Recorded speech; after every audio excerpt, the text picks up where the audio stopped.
तो नमस्कार दोस्तों, मैं दीपक नागर, दीपक इकोनॉमिक्स के इस चैनल पर आप सभी दोस्तों को स्वागत है। दोस्तों, आज है डेट 12 अक्टूबर। आप सबको पता होगा कल प्राइम मिनिस्टर साहब ने दो इंपॉर्टेंट स्कीम्स लॉन्च की गई है, बेसिकली एग्रीकल्चर से रिलेटेड। एक तो मैं कल डिस्कस कर चुका था, पीएम धन धान्य कृषि योजना। दूसरा स्कीम है जो बेसिकली है पल्सेज में इंडिया को आत्मनिर्भर बनाने के लिए। उसके बारे में दोस्तों हम आज डिटेल में डिस्कस करेंगे। आप न्यूज पढ़े, PM Modi to launch PM Dhan Dhaanya Krishi Yojana and mission for Aatmanirbhar in pulses. तो बेसिकली एक मिशन लॉन्च किया गया जिससे क्या होगा, इंडिया को आत्मनिर्भर बनाया जाएगा। किस में? दालों के प्रोडक्शन में। तो क्या इंडिया दालों के प्रोडक्शन में आत्मनिर्भर नहीं है? तो बिल्कुल नहीं है दोस्तों। हम क्यों नहीं है, क्या नहीं है, सब इसके बारे में तो हम डिटेल में डिस्कस करेंगे। आप देखिए, mission for Atmanirbharta in pulses 6 year mission will special focus on tur, urad और मसूर। 3 दालों पर क्या होगा, स्पेशली फोकस किया जाएगा, तूर की दाल पर, उड़द की दाल पर और मसूर की दाल पर। तो दोस्तों हम आगे बढ़ते हैं और हम स्टार्ट करते हैं बेसिकली जो हमारी ये स्कीम है, mission for Atmanirbharta in pulses. तो आप सबको इतना तो पता होगा कि आजादी के टाइम हम देश में लगभग फूड ग्रेन की काफी कमी थी। हम वीट भी बाहर से इंपोर्ट करते थे, चावल का भी प्रोडक्शन नहीं होता था। इसके बाद हमारे किसानों ने क्या किया, हरित क्रांति लेके आया। उसके बाद इंडिया क्या सरप्लस बढ़ गया। आज की डेट में दोस्तों इंडिया में क्या है, खाने की कोई कमी नहीं है, फूड ग्रेन की कोई कमी नहीं है, एक्सेप्ट 2 आइटम। इंडिया में फूड ग्रेन की कोई कमी नहीं है। हम दुनिया को क्या करते हैं, वीट का एक्सपोर्ट करते हैं, राइस का एक्सपोर्ट करते हैं। वीट का हम एक्सपोर्ट करते हैं, राइस हम बड़े मात्रा पर एक्सपोर्ट करते हैं, और कई सारे जो मोटे अनाज है वो हम खूब प्रोड्यूस करते हैं। लेकिन दो इसमें हम बहुत पीछे, दो क्रॉप में या दो खाद्य इसमें कह दो हम बहुत पीछे। एक तो पल्सेज दालें, एक होता है ऑयल सीड खाद्य तेल, जैसे कि पॉम ऑयल हो गया, चाहे वो मूंगफली का तेल हो गया, चाहे सरसों का तेल हो गया। तो दोस्तों हम ऑयल सीड भी काफी मात्रा में फॉरेन से इंपोर्ट करते हैं। आप सबको पता है, हम इंडोनेशिया से क्या करते हैं, पाम ऑयल का इंपोर्ट करते हैं। तो दोस्तों इसी प्रकार पल्सेज में इंडिया क्या है, आत्मनिर्भर नहीं है। अभी भी हम क्या करते हैं, इंपोर्ट डिपेंडेंस है।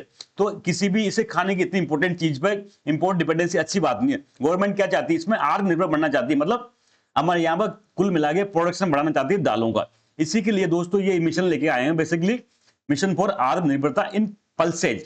तो अब मैं आपको बताना चाहूंगा दालों के बारे में कुछ। इंडिया दालों का सबसे लार्जेस्ट प्रोड्यूसर है। क्या है, लार्जेस्ट प्रोड्यूसर है दुनिया में। सबसे ज्यादा लार्ज दालें कहां पैदा होती है, तो इंडिया में होती है। सबसे ज्यादा खपत कहां होती है, सबसे बड़ा लार्जेस्ट कंज्यूमर कौन है दालों का, तो इंडिया में है। और लार्जेस्ट इंपोर्टर भी है। तीनों चीजें लार्जेस्ट है। सबसे ज्यादा दालें इंडिया में पैदा होती है, सबसे ज्यादा खपत यहाँ होती है, और सबसे ज्यादा इंपोर्ट भी करते हैं हम यहाँ पर। क्यों? क्योंकि बेसिकली इंडिया में क्या, वेजिटेरियन लोगों की संख्या काफी ज्यादा है, वेजिटेरियंस की। और वेजिटेरियन के लिए जो प्रोटीन का इंपोर्टेंट सबसे सोर्स होता है वो दालें होती है दोस्तों। Important source of protein for vegetarian. Non vegetarian के लिए तो चिकन मटन जो खाते हैं या फिश खाते हैं, उनके लिए तो एक प्रोटीन का अलग सोर्स हो जाता है। लेकिन बेसिकली जो वेजिटेरियन होते हैं उनके लिए प्रोटीन के ज्यादा सोर्स अवेलेबल है नहीं। सबसे इंपोर्टेंट सोर्स बेसिकली दालें ही है दोस्तों। तो important source of protein for vegetarian, इसलिए दोस्तों हम लार्जेस्ट इंपोर्टर भी हैं। तो डिपेंडेंट ऑन इंपोर्ट से, और इंपोर्ट पे डिपेंडेंसी अच्छी बात नहीं है। इसलिए क्या कर रहे हैं, हम आत्मनिर्भर बनना चाहते हैं दालों के उत्पादन। तो इसका बेसिक ऑब्जेक्टिव क्या है दोस्तों इस मिशन का, तो बेसिकली ऑब्जेक्टिव आत्मनिर्भरता इन पल्सेज।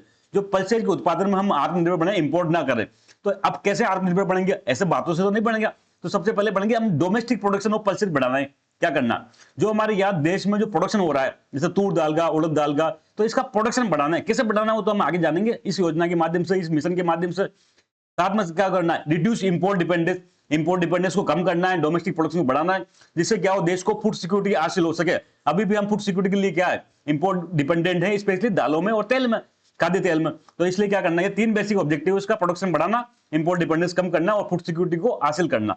दोस्तों अब इसमें कैसे करेंगे, सबसे पहले तो दोस्तों हम क्या करेंगे, जो पल्सेज की खेती हो तो खेती का एरिया बढ़ाना है। सबसे पहले तो क्या करना है, जो पल्सेज की जो एग्रीकल्चर की खेती हो रही है ना, तो अभी बेसिकली क्या, दालों की खेती कम क्षेत्र में होती है। ज्यादातर किसान पंजाब हरियाणा चाहिए, जो इतने अच्छे किसान है वो राइस, वीट, गेहूं चावल पैदा करना चाहते हैं, लेकिन दालों की तरफ उनका ध्यान नहीं है। तो हम क्या करना चाहेंगे, हम दालों को और ज्यादा एरिया में कल्टीवेट करना चाहते हैं। Expand the area under cultivation bye additional 35 lakh hectare, मतलब 35 लाख और हेक्टेयर क्षेत्र और में क्या करो, दालों का कल्टीवेशन करो, जिससे प्रोडक्शन बढ़ सके। इसके लिए क्या करेंगे, हम कई सारे सुटेबल एरिया का चयन करेंगे, जो राइस फेलो लैंड से, जहां पर चावल की खेती करने से कई साल तक खेती करने से बंजर हो जाती, ऐसी जमीन को हम टारगेट करेंगे। 416 डिस्ट्रिक्ट जहां पोटेंशियल है, ऐसे 416 डिस्ट्रिक्ट चयन करेंगे जहां पर पोटेंशियल है दालों का पैदावार बढ़ने का, उन डिस्ट्रिक्ट को टारगेट करेंगे। दोस्तों जो मैं पढ़ा रहा हूं सब इंपोर्टेंट है, एग्जाम में सीधा पूछा जा सकता है कि हाल में लॉन्च किया गया आत्मनिर्भर जो मिशन है इन पल्सेज, उसमें क्या क्या प्रोविजन नहीं है या क्या क्या प्रोविजन है। तो सीधा सा बात है कि इसमें एरिया अंडर कल्टीवेशन बढ़ाना है, कब इसके घोषणा हुई, बजट 2025-26 में घोषणा हुई, सब बातें हमको आपको याद रखना चाहिए। एक्सपेंडेड अंडर एरिया, कितने डिस्ट्रिक्ट को इसमें फोकस किया जाएगा, तो फोकस ऑन 416 डिस्ट्रिक्ट पर किया जाएगा। इसके अलावा एक तो देखो प्रोडक्शन बढ़ाने के दो तरीके होते हैं। कोई भी फसल का हम प्रोडक्शन बढ़ाएंगे तो सबसे पहले तो उस जितनी फसल की खेती होती है उसका एरिया बढ़ा दो। भाई पहले 10 बीघा पे खेती होती थी, 15 बीघा कर दी तो अपना प्रोडक्शन बढ़ जाएगा। साथ में प्रोडक्टिविटी बढ़ा दो। प्रोडक्टिविटी एक हेक्टेयर में सपोज को 5 हेक्टेयर, एक हेक्टेयर में 5 क्विंटल प्रोडक्शन होता था, अब 6 हो जाए तो कैसा करें, बढ़िया टेक्नोलॉजी दो उसको, क्या करो, अच्छी सीड टेक्नोलॉजी दो, जो अच्छी गुणवत्ता के बीज किसान को उपलब्ध कराओ ताकि प्रोडक्टिविटी बढ़े। किसान जो अगर कोई पैदा कर रहा है तो उसकी गारंटी दो। जैसे पंजाब हरियाणा में गेहूं चावल की 100% गारंटी किसान की तरफ से, गवर्नमेंट की तरफ से। अधिकांश गेहूं चावल कौन खरीद लेता है, गवर्नमेंट खरीद लेते। तो ऐसे दालों को नहीं खरीदती। दालों की एमएसपी का सिस्टम आप जानते हो वीक है। किसान दालें पैदा करता है लेकिन उसकी दालों जो होती है ना वो गवर्नमेंट खरीदती नहीं है और कम दाम में बेचना पड़ता है तो उसको लॉस होता है। इसलिए फिर क्या करेगा वो, अगले साल दालों का प्रोडक्शन करेगा ही नहीं। तो इसलिए सीड टेक्नोलॉजी बढ़िया बनाओ, प्रोक्योरमेंट की फैसिलिटी दो, स्टोरेज की फैसिलिटी दो, प्रोसेसिंग की करो। जो उसका लॉस हो जाता है कई सारा पोस्ट हार्वेस्ट लॉस, उस लॉस को रिड्यूस करने के लिए गवर्नमेंट को प्रयास करना चाहिए। तो ये सब इस मिशन के तहत किया जाएगा। इसके अलावा दोस्तों ये जो मिशन है लगभग 6 साल के लिए गवर्नमेंट द्वारा टारगेट किया जा रहा है। फाइनेंशियल ईयर 2025-26 जो भी चल रहा है इसमें स्टार्ट होगा और नेक्स्ट 6 इयर्स तक ये कंटिन्यू रहेगा दोस्तों। इसमें लगभग 11,000 से ज्यादा करोड़ रुपए खर्च होने की उम्मीद है। 11,440 करोड़ रुपए, ये सब याद रखना आपको दोस्तों। 11,440 करोड़ रुपए इस स्कीम में अगले 6 वर्ष में गवर्नमेंट द्वारा खर्च किए जाएंगे। दोस्तों इस स्कीम में गवर्नमेंट ने कुछ टारगेट दिया, कैसे करेंगे देखो।